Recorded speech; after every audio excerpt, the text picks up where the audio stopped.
Ever wondered what really goes on in the life of a health and fitness coach? Let's take a deep dive into the completely uncut version of what motivates our team to do what they do. Welcome to Behind the Drive. We didn't have to both clap, but that's fine. He just wanted to spike.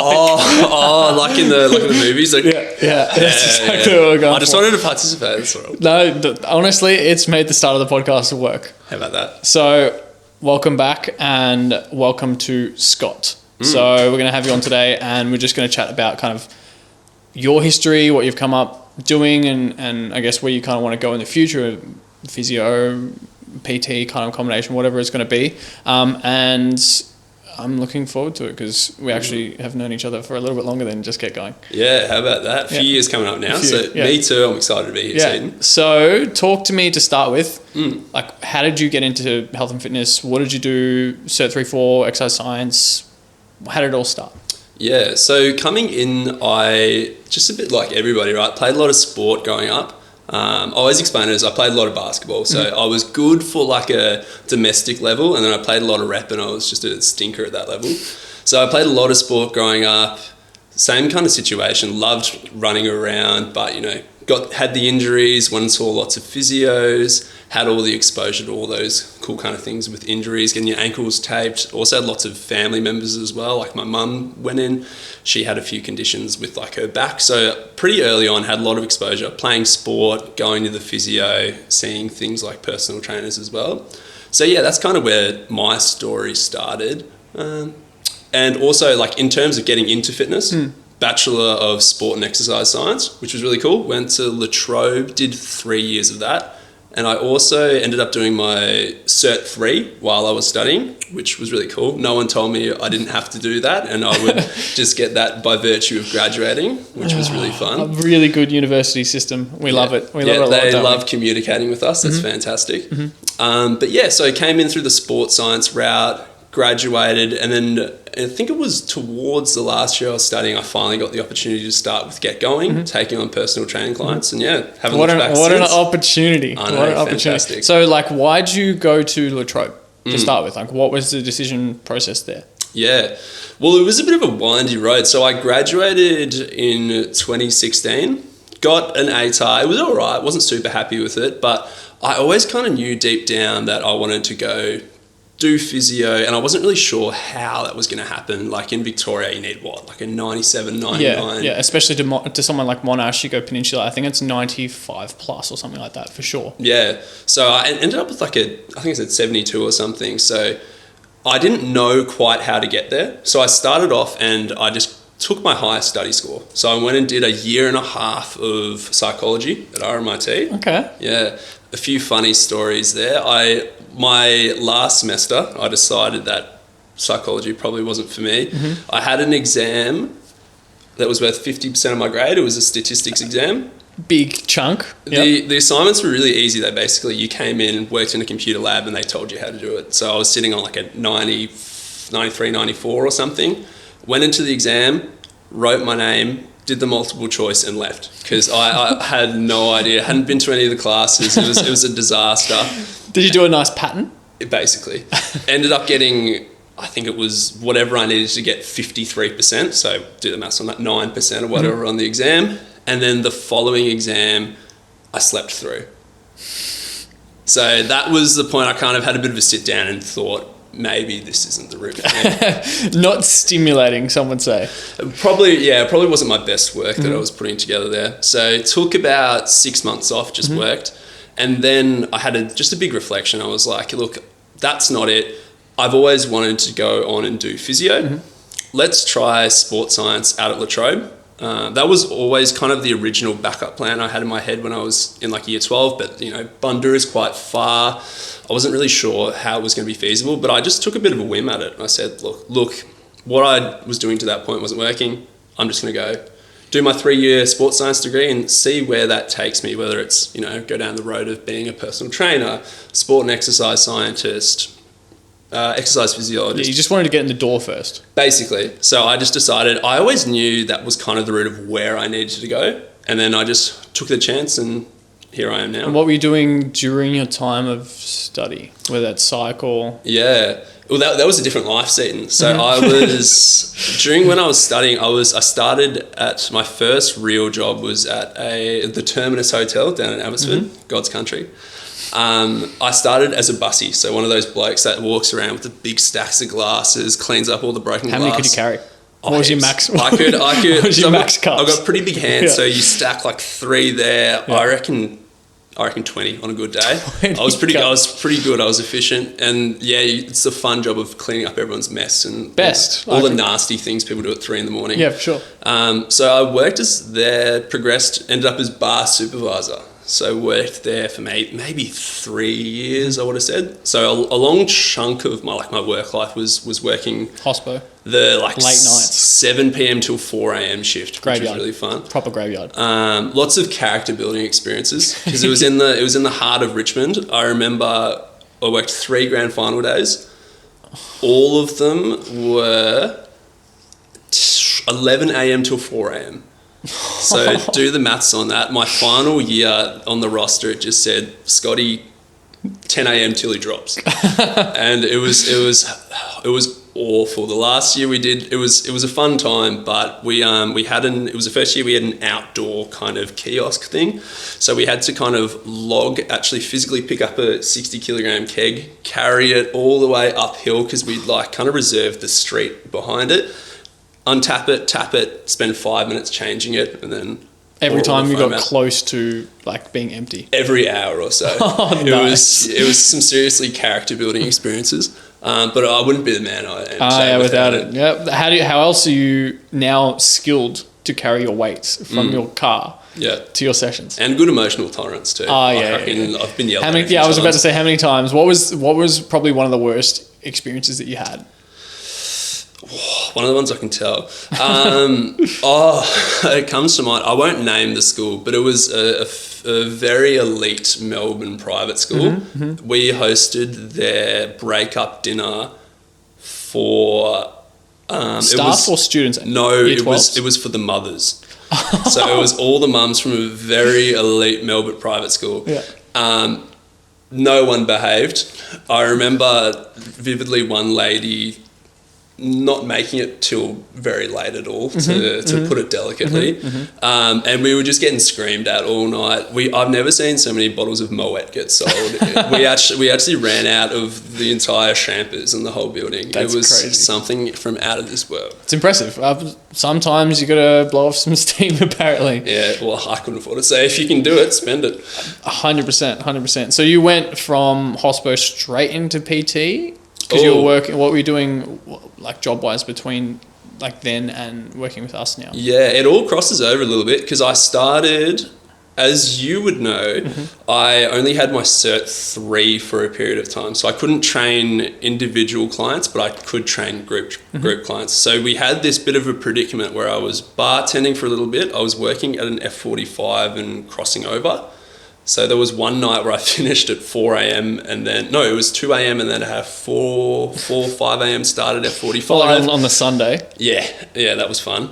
So we had funny little crossovers like that. But I worked at an F45 as well for a period of maybe 12 months as well. And then that led on to my opportunity at Get Going as well. And I feel like a lot of people might talk poorly of something like a group fitness environment. What were some of the things you feel like you, I guess, learned when you were working there? Yeah, it is a really, really good opportunity for learning how to control a room.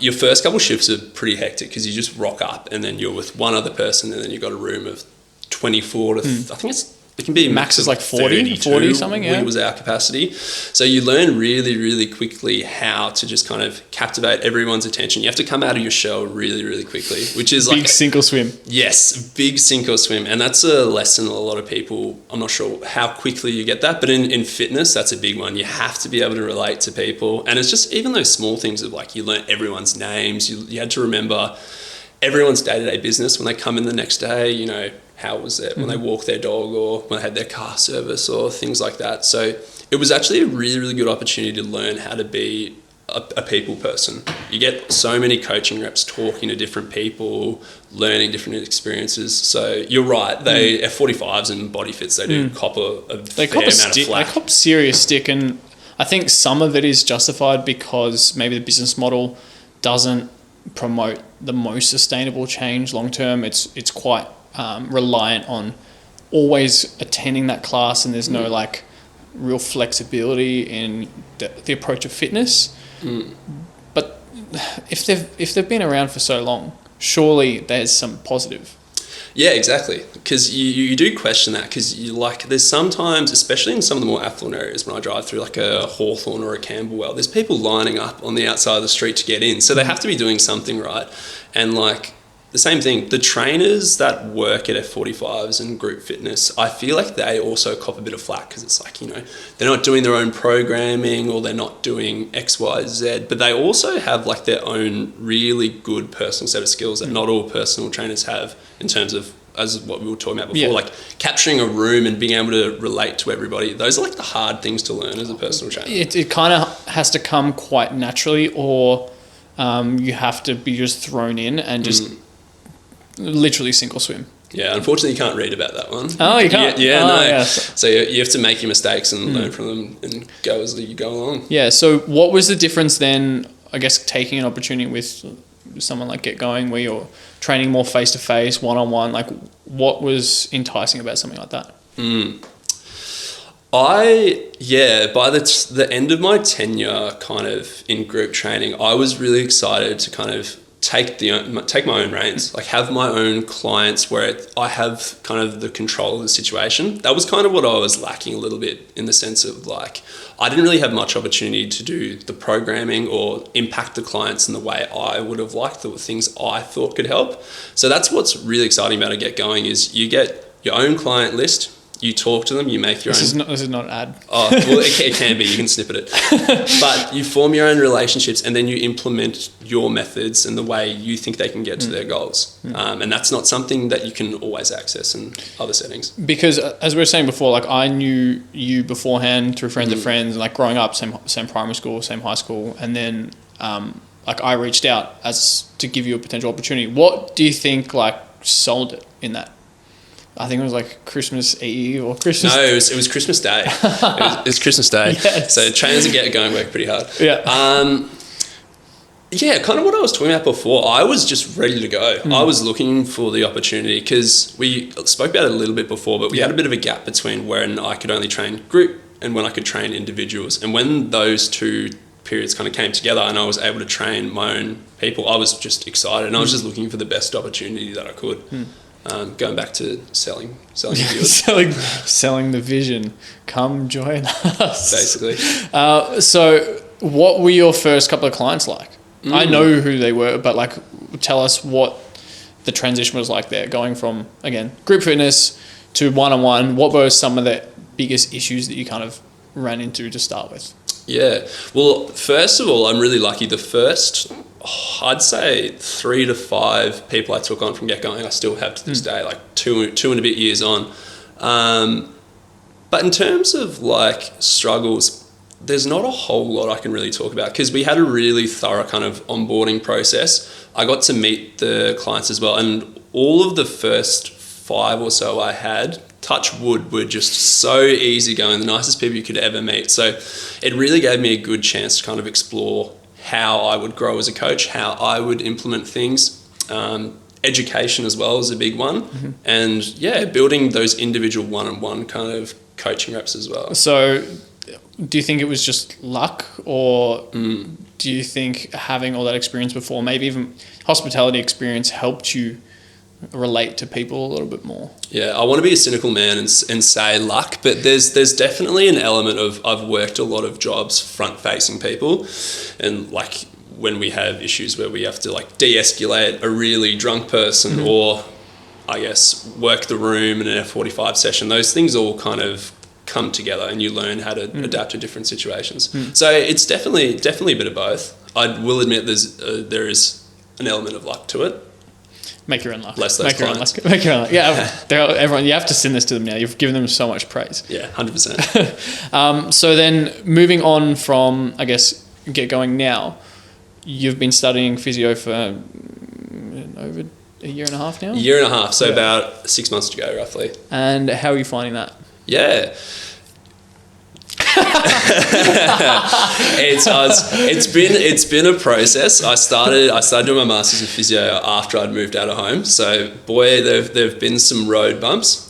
It's not the easiest thing in the world to study and do things in terms of like make sure I'm paying rent on one end, working, providing a good service, and then still doing the things to keep me sane, whether it's my lifting or like going out for a coffee or whatever it is. But I honestly tell people a lot of the things that I'm implementing as a coach, personal trainer, day in, day out, a lot of people think it's, this cool thing he's learnt from physio. It's mostly just essentially been from working with people at the grassroots level, at the individual level, learning how to train them and learning how to, I guess, improve them from a PT perspective. It's taught me so much that I still use day in, day out when I'm on clinical placement, things like that. A lot of the principles I still apply in terms of like maybe regressing or progressing an exercise. I've got those from coaching reps from doing Get Going, and that's not something I've necessarily learnt from sitting in a university classroom.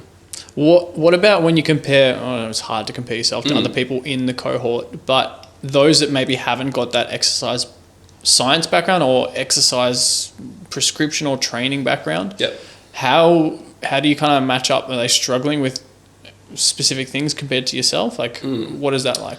No, I don't think so at all. And this is something I've really thought about as an individual as well, because if we take someone, when I do like my elevator pitch, if I meet a new client, it's all great and cool for me to say, I've done my Bachelor of Sport and Exercise Science, I'm about to finish my Master of Physiotherapy. But I honestly don't think as a personal trainer that makes a big difference between me and someone else. We have some seriously good trainers to Get Going. And the principles of how we deal with a patient, with a client, they're crossing over. With a client that may have like an injury or something we need to work around. It's the same thing I would do as anyone else in the company. You have to make sure they go see their allied health professional. We're not here to play around with someone and like try to solve it ourselves. They need individual professional input. That's a big one. 2, we just look at what's that kind of aggravating factor. If they've got like a shoulder rotator cuffy thing, we both know that a lot of people don't like excessive range of motion. So maybe like a big dumbbell press going all the way down might aggravate it. What do we do as Get Going trainers from there? It's just about addressing that kind of deficiency. We don't want to take it out. We don't want to take out that aggravating movement overall, because then we're going to form an issue where it gets weaker and we get more issues. So we find a way to train around it, whether we reduce the weight, reduce the range of motion, add in a tempo. We train around that kind of deficiency, and that's something everyone here would do. That's not just me as a physio. As someone that's been like continually educated in that space, right? What about when it comes to, because you're speaking about an important topic that I think we should definitely cover today, because we've got you here and we've spoken about it plenty of times. When it comes to maybe specific injury and the psychosocial situation around it, of not, maybe someone has hurt their shoulder and they hurt it 6 months ago. We know that normal healing patterns will probably just say that it's within maybe a 6 to 12 week period. It's probably going to be okay if it's a minor muscle or a minor ligament strain or something like that. By 12 weeks, 3 months, it should be okay from a physical standpoint. Why is it then do we see people continuously complain about that shoulder like 6 months after, 12 months? It's $1 million question, Seaton.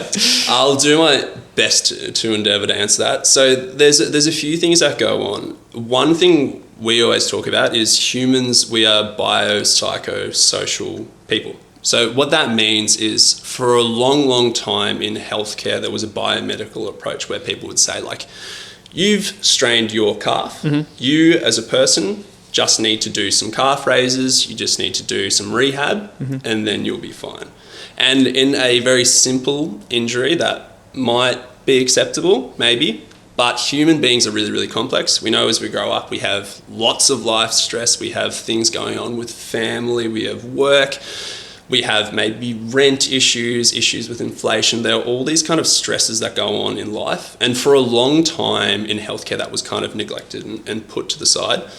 And now it's kind of our job, and we're implementing more of a biopsychosocial where we're looking at those factors. And there's like some really interesting studies and papers out there. One that was, I'm not sure if this is actually true. It's been told since the first year I studied physio, but essentially there's been some study where like women at home had exacerbations of worse back pain when there was life stress and things going on in their marriage, and it got better if there were things going on like a divorce or getting separated. Mm-hmm. So there's this kind of joke that like, just get rid of your husband and your back pain will get better. It makes sense to me. Yeah. It makes sense to me. So that's one element. There's things like those life stresses, societal, psycho, whatever it is, that can upregulate and make pain, the perception of pain, feel worse. You have to be really careful with that as well, because even as I'm saying it, you can't tell people that they're imagining the pain. Well, you're saying I can't tell someone that pain's not real, exactly. Even though we know that pain is purely sensation, and if you, for example, took enough medication, like a specific blocker for a neurological pathway, they just wouldn't feel it. Exactly. So you got to be really careful with how you say that, because if someone's sitting in front of you, because some injuries are quite awful. If you're sitting in front of someone that's got like some spinal disky kind of pain or a really strong exacerbation of like osteoarthritis, it's not nice. It's not a nice experience. And if you're telling someone that the pain they've had for a prolonged period of time that's now past like the pathophysiological healing period of 6 to 12 weeks, you're making it sound like they're imagining the pain, and then they have these life stresses that are making them imagine it even worse. It's a very demeaning kind of interaction. It's almost, it's no longer attacking the injury, it's attacking them as a person, because we think that we should be able to control every life stressor. We should be able to control, if we can control our perception of the stressor, then we can control our body, which is unfortunately just not the case. Yeah. And if it was the case, then we wouldn't even need to worry about the biopsychosocial model, because we could just go down that biological path and just go, this is your injury, we're going to classify it as this, we're going to give you these exercises, we're going to give you this prescription, and you'll get better. But yeah. How good would that be? But surprisingly, we're all different people. We've all got different things going on, and those different things affect how we respond to our injuries, how we respond to our pain, how we cope as well. That's a big one as well. People's like self-efficacy, or how like much they consider them able to tolerate or deal with the pain's a big factor as well. For someone that's had lots of injuries before, they might have a bit of a history of like personal training, things like that. They might be a little bit more confident to go back and start their rehab, and they may have better outcomes than someone that goes, I've hurt myself, I'm going to ignore my knee or whatever it is for 6 to 12 weeks, let it cool down, and then we'll see how we go from there. Because there is some relatively clear literature to say that, for example, even when we do this like imaging, whether it's MRI or CT or an X-ray, maybe not an X-ray because you're looking at more bone there, but these more active tissues like ligaments or muscle, sometimes, or even if we're imaging the spine, for example, and we see some clear damage, there's some strong evidence to say that sometimes that damage actually doesn't equal someone's pain, or sometimes that pain that they're experiencing isn't directly associated to, I guess, what is shown up on the image. Like how would we even approach that with a client? Like how would we even say, by the way, I think you should potentially ignore this MRI, or I think you should not get an MRI because I think we can manage the same injury without that scan. Like how would we even approach that?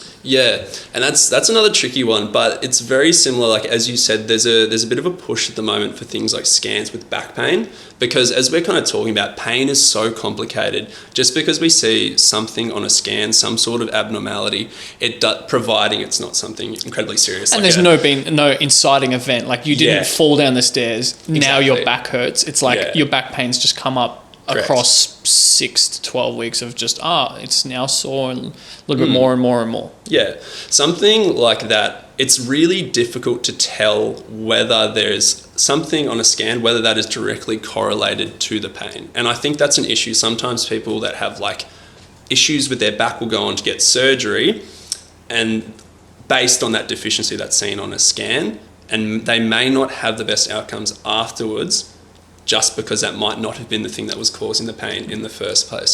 It's very similar for something like osteoarthritis as well. You don't necessarily need a scan to diagnose osteoarthritis. There's just a few tick boxes you go through as a practitioner. You say, do they have this kind of stiffness that lasts X amount of time? How did they respond to XYZ? Is the joint swollen? You can diagnose arthritis without a scan. So in terms of osteoarthritis, do they need to go on and have a scan where they can have those outcomes where a doctor says, you've got bone on bone, you've got this degeneration here, you get all the really scary words thrown at you, which actually might make you less confident to go on and rehab that knee or shoulder or wherever you have that arthritis, as opposed to someone that might go to a physio that says, look, you've ticked all the boxes, I'm confident in that you have the presence of osteoarthritis, here's how we're going to tackle it. Like, I feel like those are two vastly different situations that can lead to vastly different outcomes. And it's a tricky area because we're not saying don't go see a physio and don't listen to them. But what we're saying is know that the whole point of getting a clear diagnosis, whether it's going to be a scan or something like that, is so that you can formulate the best return to work or return to play if it's a sport map as possible. We want it to be as clear as possible. If a diagnosis isn't, like for a scan, for example, isn't going to directly change the path or the map that you're about to lay out for some person, why would you go spend that money? Yeah, 100%. And there's definitely conditions, we're not saying not to get scans, there's definitely conditions where maybe you're suspected you've had like a rupture in your knee of a ligament. Definitely go get a scan. That kind of outlines the path you need to take. If you've had an ACL tear, you can get it confirmed, and that's how you decide which route we're going to go from here. It's more just those contextual things where if we've got like a back pain's a really good example, where we're trying to stay away from unnecessary scans, unnecessary expenses, and then unnecessary, I guess, instances where we're getting scared by those big words. If surgeons are throwing out a degeneration, wear and tear, those words that I was talking about before, that can lead to negative outcomes. We've spoken way too much about this now. Everyone's turned off. No one's left listening. We've lost some ears. Let's talk about, I guess, some of the things that you feel you have maybe not struggled with, but when you first came into the industry, maybe some things that you thought were like, I need to do that, or that's important, and now you've changed your opinion on. Yeah. We mentioned this actually the other day when we had an onboarding session with some of the new trainers, but when I came out of sports science, I did some strength and conditioning units, and I thought I was a bit of a rocket. I was like, oh, cool, now I have, the perfect map outlined to treat all my clients all in one go. So we need to make sure we've got our squat, our hinge, we need all these big movement patterns. I need to make sure they hit the core in this way, here, and here. Put that together, give it to everyone. Everyone's going to be happy The perfect program. Perfect program. What could go wrong? Nothing. Everyone's going to have the perfect response to that. They're all going to hit their goals, vice versa. Not the case. Oh, damn it. Surprisingly. We were so close. Are you saying ChatGPT can't write us that program? Unfortunately not. And apparently just broad strokes don't suit every person. So news to me. I went back, had a bit of a look at what I was actually doing, and now I realised if you talk to the person, they'll tell you what they want. That's it. Yeah. Stop the mics. It's done. It's done. It's done. From there, that's when you formulate your plan, and that's when you can get really good returns. Yeah. So as opposed to 2 years ago when everyone was doing that, everyone had a goblet squat, everyone had some sort of RDL, some sort of overhead press. Now all the plans are different, but the principles are similar. So we overload the exercises over time so they get better at it, whether that's with like weight or maybe they do the exercise for more sets or for longer. We still want them to enjoy what they're doing. So that's a big factor. I check in to make sure, one, they don't hate the exercises, because that's a common thing. There's lots of things in the gym my coach gives me and I go, I don't want to do that. Wait, you're saying that just because we're in the fitness industry that we can hate some parts of exercise as well? Correct. And we don't necessarily know everything. That's another big one. Beautiful. I think those are the two big ones. Might have forgotten one. But so we make sure we progress our exercises over time, make sure they enjoy them. We hit we try to hit all the main muscle groups, and then they need a cardiovascular stimulus. So it sounds like it's quite a, I guess, principle-based approach. It sounds fucking boring. Let's be honest with ourselves. We want to know exactly what to do with this person in front of us, especially when we're starting. Yeah, it's not sexy. It's not at all. It's like, can we just follow these general ideas of training that if you look up probably any textbook, progressive overload is going to be in there. And I guess asking the client, getting a good needs analysis and getting an information on the client's needs and wants is probably in there as well. But I think if you gave that to Scott maybe 2 years ago, you'd look at that and you'd kind of like glaze over it with the eyes, right? Because you have to have that experience of being face-to-face to actually learn it as well. It doesn't mean anything to you when you don't have the context of actually, I guess, applying it. Like you read something in a textbook and you go, oh, cool, we'll never use that. Yeah. So when I asked before about, I guess, people that you've met maybe through Get Going and other trainers and that type of stuff, what about some of the students in the course with you now? Like what do you see slightly differently to them when you compare yourself to those other, I don't know, students that aren't or haven't got an exercise science background or haven't got any training background at all? So like from university? Yeah, uni. Yeah. Like some of the people that have never trained a person face-to-face and are just going through another, because it's a master, so it means they've done another degree before, right? What do you see are there kind of maybe faults or issues that they might come up to, knowing that they haven't had that face-to-face training experience? Yeah, so in terms of like exercise prescription, I'll pat myself on the back there. I'll say I'm a little bit above, surprisingly, people that haven't worked in fitness for 3 years. Shocker. I've definitely learnt a lot, and then it even comes down to I've done some rehab-y kind of placements in hospitals, and a lot of the time it's not super different to a Get Going session. Like I've had patients in hospital where we've done very similar stuff. We've done wall sits, we've used a big medicine ball to do like some knee extensions, we've done some overhead presses. Like in that sense, I was like, wow, this is surprisingly similar. I feel like I just need my Get Going hoodie and like get rid of my name tag. 100%. Yeah. And like that must be almost strange to walk in on and go, I've just done 5 years of study to do the same thing as potentially, obviously there's context there. You need to know what the right exercise is. It's like that experience helps you pick the right thing, but the thing that you're going to do and implement is super, super simple. Yeah. Yes and no. Because sports science, physio, personal training, even some of the other pathways from sports science. Exercise physiology. Yeah. The thing is they're all working on making a person better at something. Those careers aren't about you. You have someone in front of you and maybe they want to lose some weight or maybe they want to perform at an AFL level. There are all these goals they have, and your pursuit as the professional in that setting is to work with that individual to reach that goal. So when I think of a lot of the people that came from my sport and exercise science background, they are now out of the industry altogether because they didn't get their choice of whatever degree afterwards. And they've gone, I don't want to be a personal trainer. I'm just going to go off and work at XYZ place because for whatever reason, I don't want to be a personal trainer.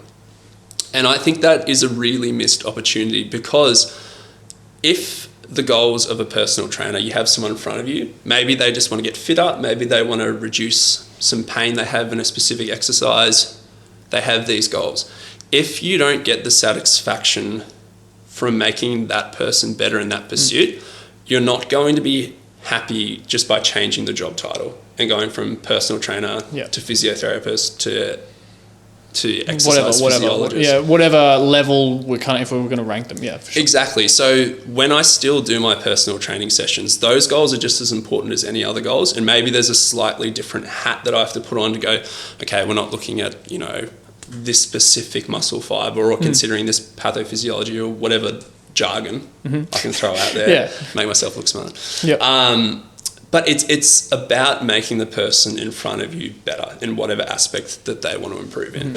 So, it's just a slightly different layer of maybe complexity is what you're trying to say. Like getting Well, actually, I was going to say it's more complex, but behavioural aspects of training are pretty complex in terms of trying to get someone to be actually motivated to do something rather than they're at a physio consultation or they're at a physio follow-up session and you're with them doing the exercises. It's like that's a different level of complexity because you have to make sure that the muscle or whatever tissue you're working with doesn't break. But on the other side of the personal training lens is like, how can we get this person to actually enjoy the training that they absolutely hate? But also, we're not giving personal trainers enough of their props as well, because as personal trainers, if we can't, the hardest thing about our job is the behavioural change. 100%. Getting someone to adhere to their goals, doing their weights program, whatever it is. You go to a physio, not to generalise, but the assumption is you're going to get your exercise, and 9 out of 10 people aren't going to do those exercises when they go home. If that was the case for personal trainers, we would be out of a job so quickly. 100%. Because no one would be reaching their goals. We'd have a lot of really unhappy people and it just wouldn't work. And we just, for some reason, we don't get that kind of props for implementing behavioural change, getting it to stick, getting it to work. It's so tricky. It's also almost preventative for getting someone to those physio sessions. It's like if you can create this long-term sustainable change, whether it's the exercising within the National Physical Activity Guidelines or something like that, it's more than likely that it's going to be preventative for them having to go see a physio. Yes. Most likely. Touch wood. Yeah, most likely. Cool. We've done probably too much sports sciencey, businessy work. Let's talk about you a little bit more now. We have some quick fire ones to finish off. Here we go. If you were to invite 3 people to dinner, your final supper, and we'll ask in a second what the meal is, who would you bring? Can I turn this around though? Can I ask who your 3 people would be? Has anyone asked you this question before for our loyal viewers? No. I'm sure they'd be interested to hear. Mine would be Sam Harris would be there. If anyone knows that name. Took me a minute. I was thinking of Calvin for a second. Definitely. Calvin Harris would be fun. Sam Harris, neuroscientist. I would probably go... That one just comes straight to mind. You can go one and I'll think of... Okay. Who would be at my final supper? I'm a big Melbourne Demons fan. Christian Petrarca. Straight in. Yeah, and he's good on TikTok. He does a lot of cooking as well. He does? I've seen those actually. Yeah, I thought you might have. That was the context I thought you'd understand. So he can do the cooking as well. That'd be good. Perfect. Yeah. Who am I going to give a go? There's going to be no continuity, so you're just going to have to run with them. Yeah, I think it's got to be someone close to you as well, so you can actually enjoy the environment. You have someone to speak to about the whole dinner after. Yep. Otherwise, I just went on this dinner and no one's going to believe me. Yeah, exactly. Someone has to back you up. My brother can come. Hannon can come. Hannon, yeah, big Hannon. He's going to eat a lot of food too. He's a big boy. He's big ruckman. big man. What have you got? Who's your second one? My second one. If I'm going with Christian Petrarca, yeah, there's going to be no. This is a very personal kind of question, isn't 100%. What else do I like, Seaton? I'm going to bring my mum. Mm-hmm. Nice. She loves... Well, you've got someone to tell someone as well. Yeah, I love my mum and I love Christian Petrarca as well. So that's great. There's 2 people there. My third one, it's got to be something to do with soccer because that's literally my whole life. So he's actually probably not the best person to bring. I was going to say the previous owner of Chelsea Soccer Club. Roman Abramovich, but he is in some